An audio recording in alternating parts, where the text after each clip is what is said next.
అందుకే గుత్తి దీపం పెడతారు. ఈశ్వర, పెట్టవలసిన వేళకి పెట్టామో లేదో మా ఇంట్లో దీపం, అందుకని 365 ఒత్తులు కట్టి వెలిగిస్తాం. ఇది వెలిగించేటప్పుడు సమాన స్థాయి కలిగినవి 3 ప్రాంగణాలు. 1 దేవాలయం, 2 నదీ తీరం, 3 మఠం. మఠం అంటే ఇదిగో ఇటువంటిది మఠం. హీనపక్షం ఇంట్లో.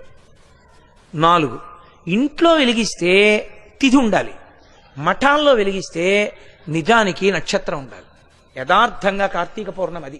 శివకేశవాలయముల యందు రెండింటిలోనూ ఏకకాలంలో జరిగే ఉత్సవం కార్తీక పౌర్ణమి ఒకటే. కాబట్టి అందుకు పెట్టాలి దీపం. కానీ కార్తీక పౌర్ణమి నాడు దీపం వెలిగిస్తే వెలిగించి వెళ్ళిపోకూడదు. కొవ్వొత్తితో అస్సలు వెలిగించకూడదు దీపాన్ని. ఎందుకంటే అది చచ్చిపోయిన జంతువు యొక్క కొవ్వుతో తయారు చేయబడుతుంది.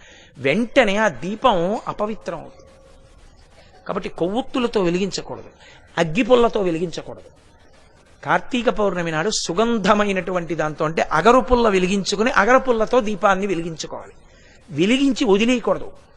దాంట్లోకి వెంటనే అక్షతలు తీసుకుని చేత్తో పట్టుకుని దామోదరమావాహయామి అని కానీ త్రయంబకమావాహయామి అని కానీ 2 మాటలలో ఏదో ఒకటి చెప్పాలి. అంటే దామోదరుణ్ణి కానీ త్రయంబకుణ్ణి కానీ దీపం మీదకి ఆహ్వానం చెయ్యాలి. ఎక్కడైనా చెత్త ఉండిపోయినా కూడా రేపు లౌకికాగ్నితో వెలిగించకూడదు. ఈ ఆవాహన చేయబడిన దీపంతో వెలిగించి ఆ దీపం దగ్గర నిలబడి ఒక మాట చెప్పాలి అందరు. కీటాః పతంగాః మశకాశ్చ విప్రాః జలే స్థలే ఏ నివసంతి జీవాః దృష్ట్వా ప్రదీపం న చ జన్మభాగినః భవంతి త్వాం స్వపచాహి విప్రాః. ఈ శ్లోకం చెప్పాలి.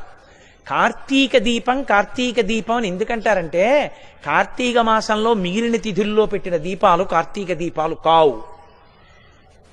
కార్తీక పౌర్ణమి నాడు వెలిగించిన దీపం కార్తీక దీపం. అందుకే అరుణాచలం కొండ మీద కార్తీక